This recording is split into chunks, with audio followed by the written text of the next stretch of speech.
whammy of communicable and non-communicable disease, that is something we all need to keep in mind when we manage diabetes. But you've seen how effortlessly he has put them together. Apolipoprotein A1 and trypanosoma. Who would have thought of that? Similarly, in COVID, we realized that obesity is one of the risk factors which leads to COVID, severe COVID, and then death from COVID. And Dr. Joshi, it's also nice because it's nice to have listened to you because ICMR in Haryana, ICMR in Dab, we contributed to that and we are co-authors in many of the publications after Haryana joined ICMR in Dab. So for some topics you have one speaker, but if it's a heavyweight topic, then you need two speakers, right? So that's why we have this duologue. So Dr. Suneet, warm welcome. What does this slide mean to you, this octopus in the room? I always thought it was the elephant in the room. Good afternoon all. And exactly, sir. This is an elephant in the room. We have heard this phrase nth number of times for many, many reasons and many problems. When we say elephant in the room, we know that the problem is obvious, but nobody wants to talk about it. And obesity is something like we should talk about it. Obesity is something which is actually the basic problem leading to the emergence of or perpetuations of many non-communicable diseases. So rather than saying elephant in the room, let's see something else, maybe octopus in the room. Octopus is important. Octopus is a very intelligent invertebrate. It has 8 tentacles. Each tentacle has its own brain and a central brain, so it has 9 brains. So can we imagine an organism with 9 brains, 3 hearts? So like this, obesity is quite similar to this thing, to octopus, because obesity itself has like a model which shows omnious octet of obesity. Like there are many parts of obesity, many domains of obesity. Rather, we can frame them in 8 domains of obesity, and each domain itself is a chapter. So, sir, Dr. Kala, would you please tell that we have heard about omnious octet of diabetes? Do you have something like omnious octet in obesity? Yes, there is. So, ominous octet of diabetes was popularized by Defronzo many years ago, and he talked about the eight pathophysiological mechanisms which lead to type 2 diabetes. Similarly, we have the ominous octet of obesity. So, 8 things. Again, the octopus, and by the way, her name is Omni the octopus. She has been christened also. She is the mascot of the Asian Journal of Obesity, that beautiful octopus whom you just saw. So, the ominous octet of obesity is easy to remember. The brain and the bowel. So first of all, the hypothalamus, where there is always a fight going on between the houseful hormones and the hungry hormones. They are always fighting each other. So depending upon who is winning, Kaurav jeet rahe hain, Pandav jeet rahe hain, that way you decide who's going to be obese and who's going to be lean. This houseful and hungry hormones also fight at the level of the bowel. So the second aspect in the ominous octet of obesity is the gastrointestinal tract. Again, houseful versus hungry hormones, and also swift versus slow hormones. So swift gastric emptying versus slow gastric emptying. They're also fighting there. We need to complete 8. So apart from the bowel and the brain, you have the brawn, B-R-A-W-N. In the brawn, you have the muscle, the adipose tissue, and also the liver. The muscle and the adipose tissue are listed here because they are places where insulin fights for sensitivity. So if insulin sensitivity is there, then you have a different metabolic milieu. If there's insulin resistance, then you have a different metabolic milieu. Some of you will say then, but then there is a difference between diabetes and obesity. They are not the same. That is true. Why do you speak of insulin for both diseases?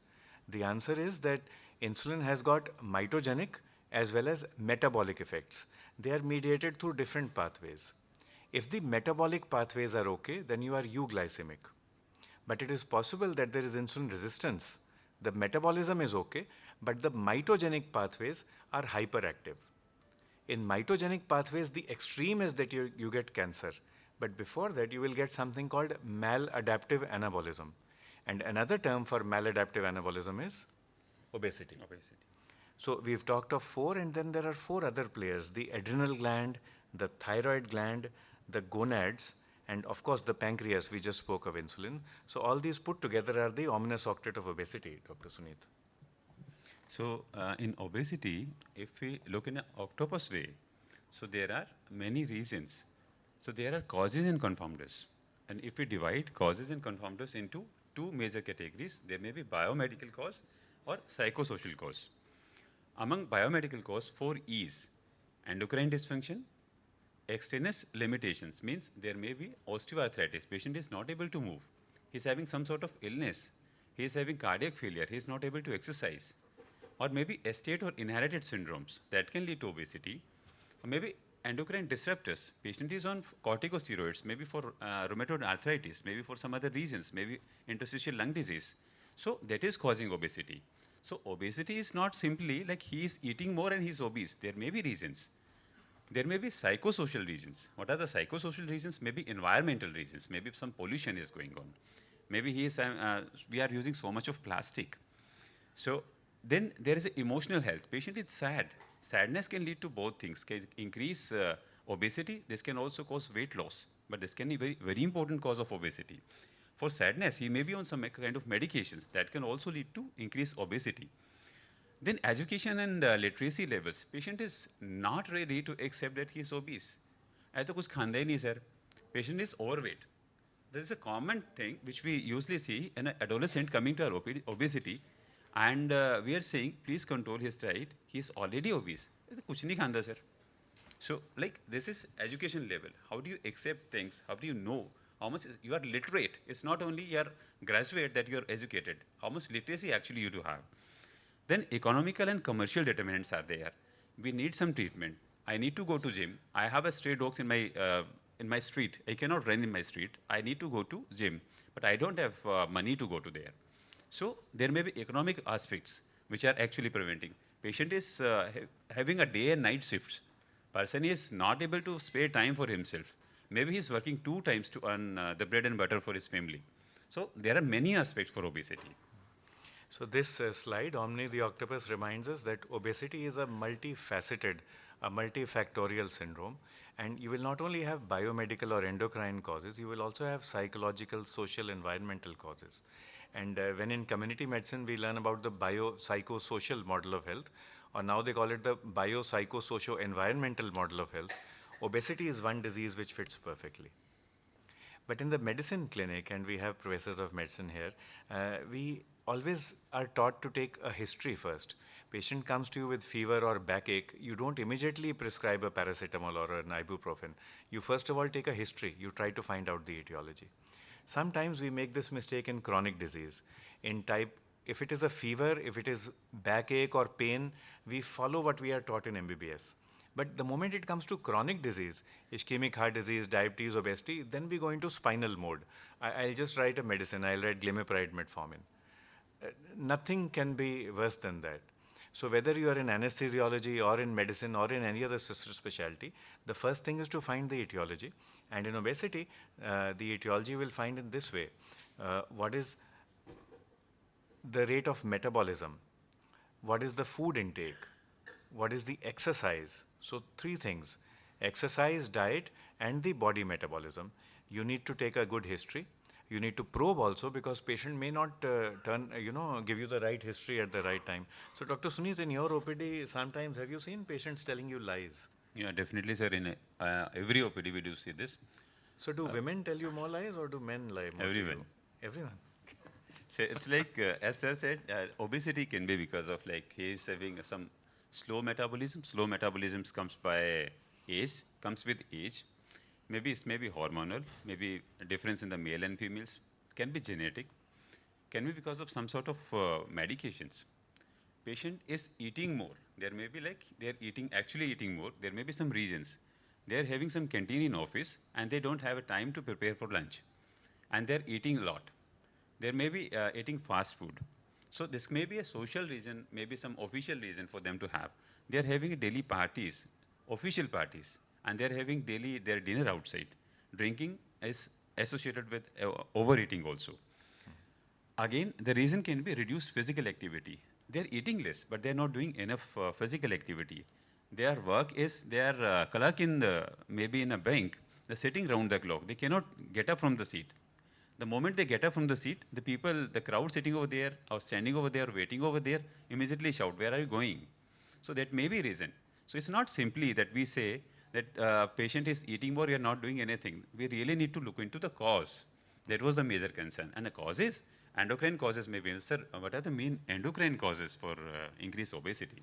So, like we said, it's basically if you want to understand in very simple words, you just look at the Mahabharata, कौरवों और पांडवों की लड़ाई थी. Similarly, you look at insulin. Insulin इकलौता अर्जुन है with nobody on its side. If you look at all the hormones of the body, insulin is the only one which causes low glucose. What are the similar hormones? IGF-1. But IGF-1 does not have any metabolic role to play. It is just a paracrine role. There is an IGF-1 insulin-like growth factor in the Sertoli cell. That also doesn't play any role in glucose metabolism. Now look at the other list of the Kauravs, the hormones which increase glucose. So see the long list: growth hormone, cortisol, adrenaline, noradrenaline, thyroxine, all of them increase glucose. Up till a particular time, that is up till 30 or 40 years ago, maybe until World War II, this was considered adaptive. You imagine a situation, आप जंगल में रह रहे हैं, शाम को रात को अकेले हैं, आपके पीछे शेर पड़ गया या कोई जानवर आ गया, you have to run, otherwise you will not survive. So as the human race, you need to run, you need muscle energy. That muscle energy will come from glucose. That glucose will be provided by insulin. Glycogen जो टूटेगा, glucose बनेगा, insulin will help. Insulin will prevent. The hyperglycemia will help you survive. So insulin अगर बहुत ज़्यादा होता तो hypoglycemia होता, how would we be able to run? तो इसलिए there was no backup for insulin in the human body. Now suddenly things changed and now we have come into a phase of plenty. खाना खूब सारा है.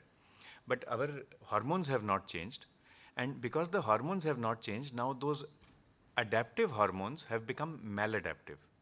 And if you look at it from a simple point of view, पहले हमने बात की houseful and hungry hormones की, swift and slow digestion की, and also storing like a squirrel versus stealing. जो हम फूड क्रिएट करते हैं, where does it go? Is it stolen from the body और इज इट स्क्वरल्ड अवे और stored in the body? If you look at it this way, now we have the four players: the hypothalamus and the gut, again the brain and the bowel, the adipose tissue which is the brawn, and also the pancreas, insulin. यहाँ पे कोई भी गड़बड़ होगी तो diabetes हो सकती है. The minor players are there. If you are hypothyroid, if you are hyper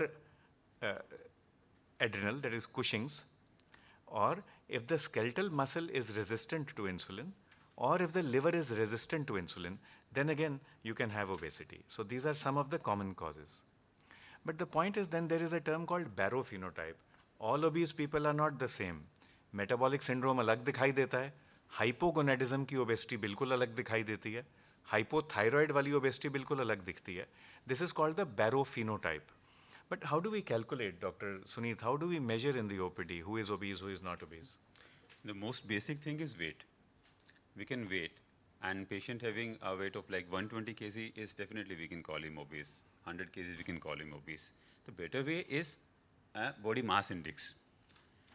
Now body mass index has its own limitation. If a patient is a bodybuilder, he has a very good muscle mass, and even he is not having any fat, even then his BMI is going to be very high.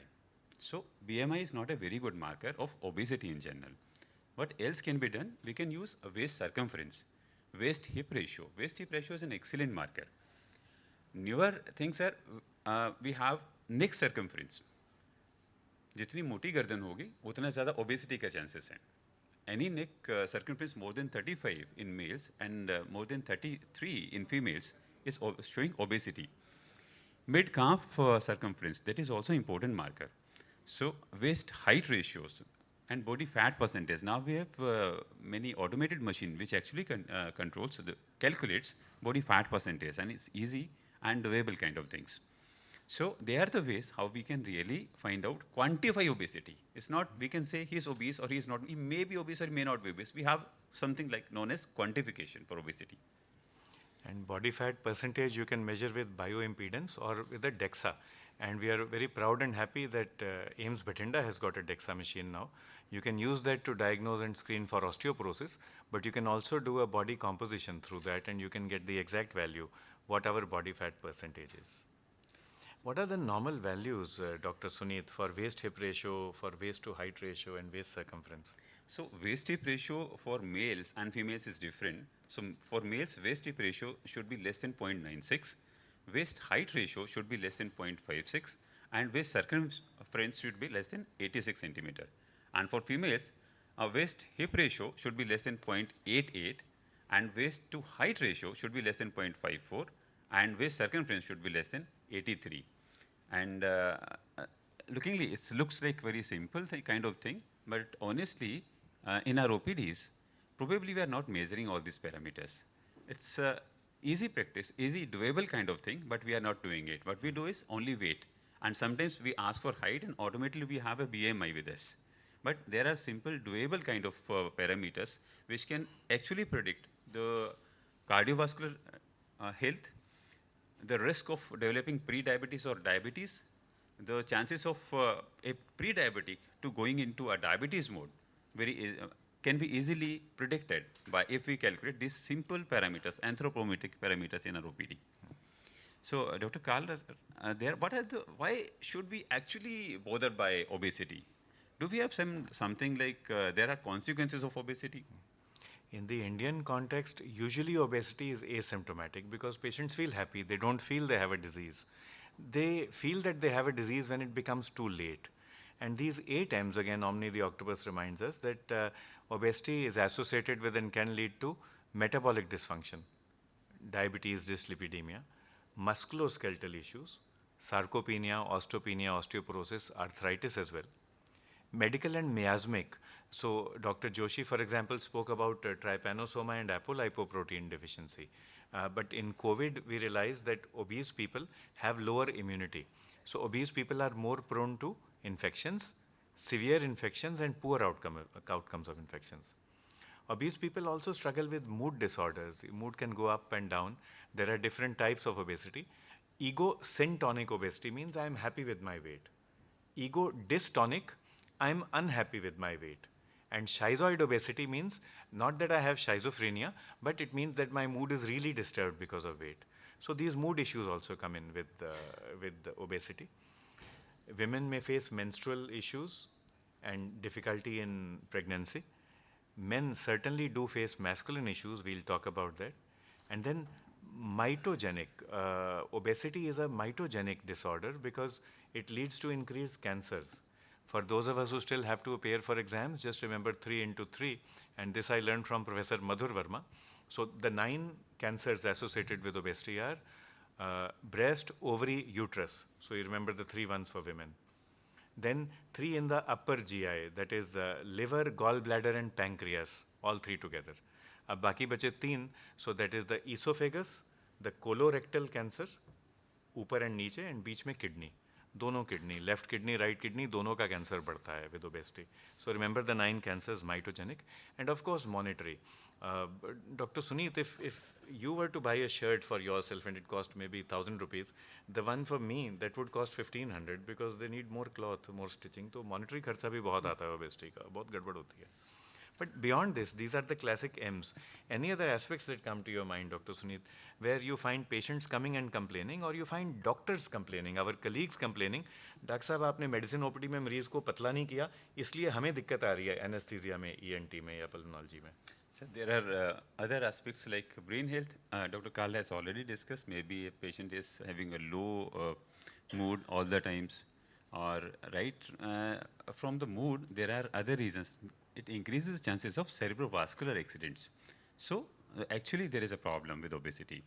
Obese neck has many aspects. Patients need some therapy, maybe intensive therapy, maybe intensive care, and we need to ventilate. Then how difficult this is to ventilate a patient with an obese neck and a short neck. Only anesthetist actually knows the pain. Yeah, We have So, anesthesia. We have young anesthesiologists in so, the audience, and they know how difficult it is. वो तो गर्दन देख के ही, when they go to the market, बाकी लोग तो देखते हैं कि कौन लड़का सुंदर है, कौन सुथरा है, कौन लड़की ब्यूटीफुल है. हमारे एनेस्थीसिया वाले के लिए सबकी गर्दन देखते रहते हैं कि अगर इसको इंट्यूबेट करना पड़ गया, अगर ट्रैकियोस्टमी करनी पड़ गई तो कितना आसान होगा, कितना मुश्किल होगा. So that's called the anesthesia index. so there are overweight heart. The cardiologists know it very well. The fat around the heart is a big problem. Then perivascular and vascular fat, the main reason for inflammation, increased inflammation, and ultimately leading to endothelial damage and all spectrum of cardiovascular disease. Fatty liver, this is practically an epidemic right now, we've been seeing. Epidemic of non-alcoholic fatty liver disease or fatty liver disease secondary to alcoholism. So overweight kidneys itself, obesity-related glomerulonephritis is a new entity, and we are seeing patients which are actually getting kidney damage only secondary to obesity, not because of anything else. Then obesity-associated reproductive syndrome problems, maybe PCOS also, and musculoskeletal problems, osteoarthritic problems, and these are the problems which we see secondary to obesity. So obesity, we have seen like how do we correct? We know this is a problem. Now we understand there are consequences of obesity. So how can we correct it? Is there any way of doing it?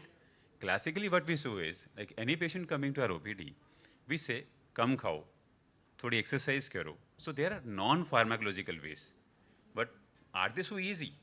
Is it that easy that we say don't eat it and the patient will listen to us and will not eat it? No, there are reasons he is eating more. So really need to look into, not only we need to give them our nutritious diet, healthy diet, we really need to tell them, really need to look into their behavior. Why he is eating more? Do we really need some sort of behavioral therapy? Then we really need to tell him or her about exercise and therapy. Sleep hygiene is very important, and the stress is a very important reason for obesity and for all type of non-communicable disease which we see in today's world. Then there are pharmacological ways. We can have medication, we can have surgeries, we can have endoscopic procedures, bariatric surgeries, so are coming known as metabolic surgeries. So there are the ways there, how do we actually deal with obesity now? It's not only theoretical, we just say, come khao, theek ho jaoge. So next is like, sir, do we have something in our armamentarium to actually deal with obesity? Patient is coming to us not to listen to कि doctor साहब आपने बोल दिया कम खाया करो, ये तो मैं कहता आपके 500 रुपए की पर्ची मैंने क्यों कटवाई? So do we have something to actually prescribe? We do. And do remember that in diabetes, the first line therapy is called lifestyle modification. But in obesity, the first line therapy is IBT, intensive behavioral therapy. So as physicians, as surgeons, whoever deals with obesity, we should know how to change behavior. That we should know. Either we do it ourselves or we refer to our colleagues in mental health. But all of us have to take on the responsibility of intensive behavioral therapy. That said and done, IBT alone will not help us in reducing weight. We do need medication. Over the past 3 decades or so, we have not had a good experience with drugs. Many drugs came, fenfluramine, rimonabant, sibutramine, they came and they went because of issues. But now we have drugs which are safe for use. We can classify them as non-peptides and peptides. The non-peptides are not all that effective. Orlistat is a lipase inhibitor. Topiramate phentermine combination can be used to reduce appetite. Do note that the maximum you can use it is for 8 weeks, not more than that. Though our colleagues in pediatrics use it for childhood seizure disorders for long, long periods of time. Naltrexone, bupropion is used in psychiatry. It is not used frequently in obesity. And medical nutrition therapy using very high protein concentration powders. This helps in improving satiety. The concept is protein satiety hypothesis. If you eat lots of protein, you feel full. The houseful hormones increase, the hungry hormones go down, and you are able to regulate your appetite. But the drugs of choice are actually the peptides. So you can have single peptide agonist. The example is semaglutide, which is available in oral formulation in India, and hopefully next year we'll have the injectable formulation once a week. We also have dual agonists, which are receptor agonists at 2 peptide receptors. In this case, tirzepatide, GLP-1 and GIP. receptor agonist. This will be available. It's a once weekly injection. It will be available maybe from early next year in India. Triple agonists, where glucagon agonists are added, these are under development. And then we also have oxyntomodulin agonists, which are under development. These are not available commercially anywhere in the world as of now. Therefore, we also need creative solutions. So we've seen that obesity is so complex. All of us need to work on it, but we need to help our patient change their behavior. अब environment तो वही है, उसमें हम कैसे बदलें? Like, let us say somebody says you have to be sattvic in spite of whatever is going on around you. Similarly, what can we do? So, Dr. Suneet, what have you learned from our colleagues in community medicine, from Dr. Soumya, Dr. Madhur, Dr. Rajesh Kakkar, sir? Sir, best thing is preventive medicine everywhere.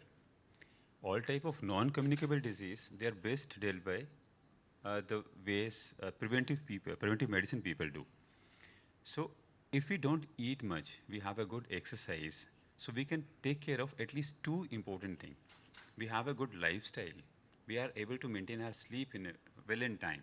We have lesser and lesser using our gadgets in the night. So less screen time. So there are main factors for having a sudden increase in the prevalence of obesity in the recent past. So if we can do something with the fast food is like fashion now. If a person in a party or a child or adolescent in a school is going for out with some friends and having Coca-Cola or maybe some sort of soft drink and some pizzas and some burgers, so if somebody is not taking or taking a home cooked meal, he is looked upon down. So this kind of behavior have to be changed. What else can be done? Like if you need to buy 1 kg of apple, a good quality apple is going to cost you around 200 rupees a kg, maybe 300 rupees a kg. But if you need to buy a Apifisk kind of thing, which is supposedly says that it has apple juice, you can buy it in a 10 rupees. So if we increase the cost or tax on that kind of thing by maybe 200 times or 300 times, if it costs you 300 rupees, probably our kids will not buy it. So syntax is important. We have to have a warning labels on unhealthy food. We should have a good habit of having our kitchen garden where we should grow, and our children, like they have a habit of eating healthy. So like we should increase the participation in sports, physical activity, dance. So these kind of activities can actually have a role in prevention of obesity. So we can use our religion or spirituality as a motivation to prevent obesity. So this is like a holistic approach. It's not like only theoretical. We say that you just really have to have some preventive, definitive measures to control this obesity. And the audience will be very proud and happy to note that this term SPADES has been coined at AIIMS Bathinda by the Community and Family Medicine. It is structured physical activity, dance, exercise and sports, which reminds us कि हम भंगड़ा भी कर सकते हैं. इतना time हो गया, we've been speaking for half an hour. अगर आधा घंटा अगर हम बैठे रहेंगे तो होगा क्या? So why don't everybody just stand up and stretch? एक बार उठें तो सही सब लोग. All the young boys and girls, let's just stand up. And Dr. Soumya, if you're happy and you know it, what do you do? If you're happy and you know it, what do you do? Old also. So we clap our hands. Yeah, but अभी हमारी talk खत्म नहीं हुई भी. So clap your hands and sit down again. अभी talk हमारी साड़ी मुक्की नहीं हैगी अजय. अजय तो ਆਪਾਂ warm up कर रहे हैं. Dr. Suneet spoke about the ominous octet of obesity. Ominous octet came from Defronzo, but many times I think, why are people so sad, so gloomy, so grumpy? मतलब मुस्कुराओ, happy feel करो. All the young boys and girls of AIIMS Bathinda, the only time I see them happy is जब इनको free lunch या free breakfast मिल रहा हो. Otherwise, they are always criticizing the institute. अब हंस पड़े now, and you look so handsome when you smile. So we thought we should change ourselves. So instead of telling our patients always in pathogenetic terms, हाय कितने उदास हो, हाय sugar हो गई, मारे गए, लुटे गए, मोटे हो गए, now the world has come to an end. Why don't you look at it in terms of happiness, optimism, opportunities? So we changed our thought process and we created the octagon of opportunities in obesity. Now, so many opportunities we have to manage obesity, and this brings us to the conclusion. और वो भी हमारा warm up चला है, slow, slow, slow. तो जैसे मिल्खा सिंह वाली movie है, वो गाता है slow motion क्यों चलता है तू अंग्रेजा, तू fast fast कर. So basically, what the person is saying, you go away with the foreplay and everything, you come straight to the point. So now we come to our point. Now we're going to conclude. We have opportunities for action in obesity, and Omni the Octopus reminds us endocrine optimization सबसे पहले. दूसरा, the insulin sensitivity, that has to be taken care of. तीसरा, eliminate the extraneous limitations. What does this mean, Dr. Suneet? So we have done endocrine optimization, we have done metabolic optimization, insulin sensitivity, but what does extraneous limitations mean? So patient is coming to us, we say you need to walk. Please do some sort of exercise without looking at his pallor. He or she is having hemoglobin of 7. How can we expect him or her to walk? Patient is already having severe osteoarthritis. Aunty ji आ रहे हैं, aunty जी तुसी मोटे होते जा रहे हो, थोड़ा चला करो. चला क्या करो, मैं माथा से उठा नहीं जाता, उसके काफ़ी पेन होता है. Please look into these reasons where we actually can act upon, where actually we should act upon so that they can actually walk. So I was coming to Bathinda, so I saw this advertisement. एक गोडा सवा लाख दा, दो गोडे सवा दो करोड़ दे 25,000 discount. So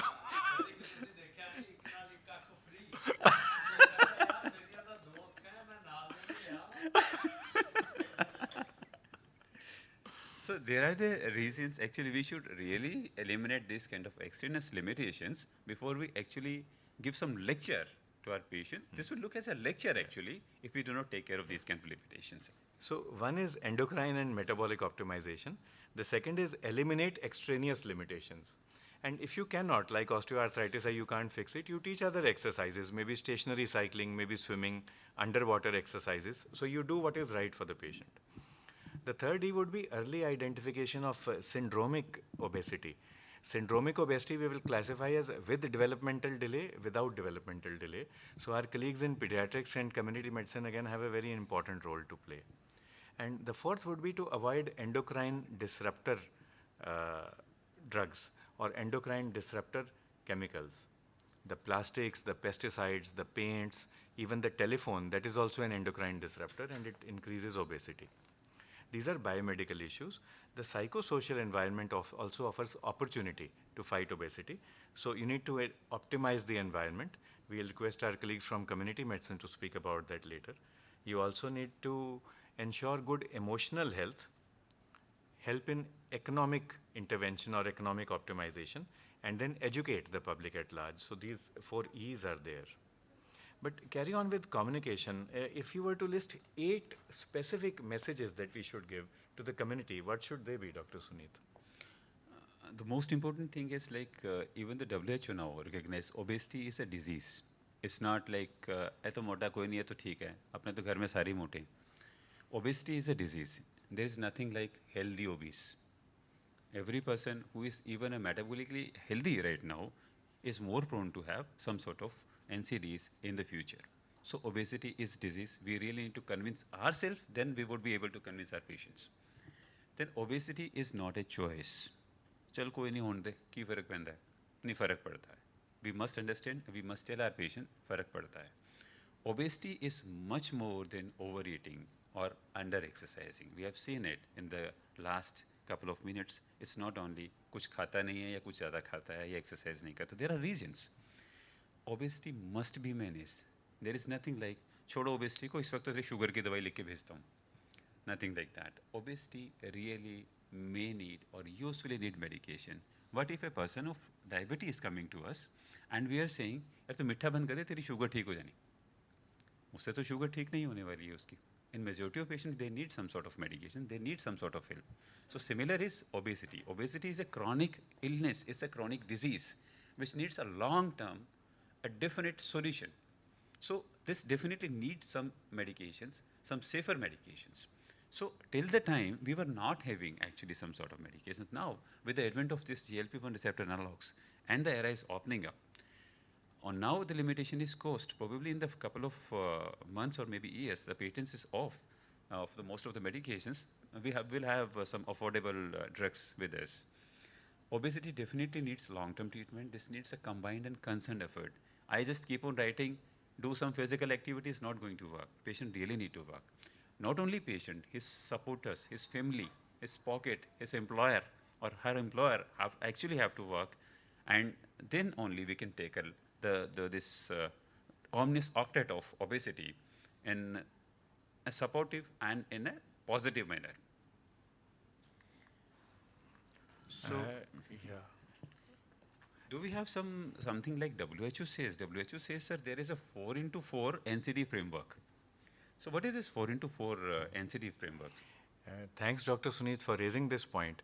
Many times you will find the public coming and fighting us and saying you are trying to medicalize issues like obesity, like menopause. You just want to create a patient pool for yourself. What we have to explain to them is that all these are recent developments because the human race is changing. The word non-communicable was used for the first time in 1954, just 70 years ago. And it came into routine practice just around 40 years ago. The phrase risk factor, cardiovascular risk factor, was coined in 1961 because before that these issues were not there. Framingham Heart Study came not because uh, community health was very proactive or because medicine was proactive. What happened that the president of USA died of a stroke. President Roosevelt died. So the entire country got worried. What is stroke? Why has our president died of stroke? And then they wanted to find the risk factors. They had not even coined the English word risk factor at that time. But they started the Framingham study. So it's all very recent. In response to this, the WHO created a 4 by 4 framework. They have listed 4 chronic non-communicable diseases: diabetes, cardiovascular disease, cancer, and chronic respiratory disease. So they say that we should focus on these 4. 4 by 4, the second 4 is a set of risk factors: alcohol, tobacco, physical inactivity, and diet. These 4 factors lead to the 4 NCDs. Now, where does obesity fit? If Dr. Suneet, we were to change the entire thing, then WHO would have to work all over again. And there have been calls for 5 by 5 framework, 6 by 6 framework, but they haven't worked. So how can, within this framework, how can we request AIIMS Bathinda to take the lead in advocacy without arguing with or without fighting with what WHO is saying? We just need to place obesity in the center, sir. Because obesity is one thing which actually leads to diabetes. It is mitogenic, increase the risk of chronic respiratory disease, and definitely increase the risk of cardiovascular disease. So rather than saying 4 into 4, we can have 4-1-4 framework, and risk factor and the consequences ultimately remains the same. Without changing much of the work done by WHO, we can actually put obesity in the center, which actually solves the problem. And this too emphasizes the importance of management of obesity, not only for patients, but also for doctors. तो doctor Sunit, अगर आप ये पहले बता देते तो हमें आधा घंटा टॉक ना करनी पड़ती, और यही तो ऑक्टोपस इन द रूम है, ओबेसिटी इन द सेंटर है.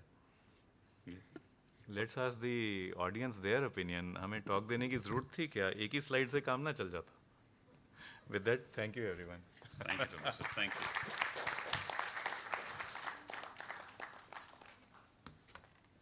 Thank you very much. I think those who have not attended lost a unique thing about your presentation, which is really great, and only Sanjay Kalra can devise this because of his academic, intellectual, and expressive acumen. So I must congratulate you about your presentation. So everybody was engrossed, and this is, I again say, this is the loss of the people who did not attend it, and we will try to have your clipping on YouTube and transmit and share with everyone. Thank you very much. Excellent you, sir. pattern and excellent delivery of message. What you want to do is obesity is a disease, not raje puje ghar di nishani hai. Thank you very much.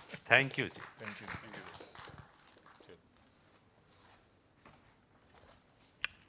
Thank you, sir. That was really incredible.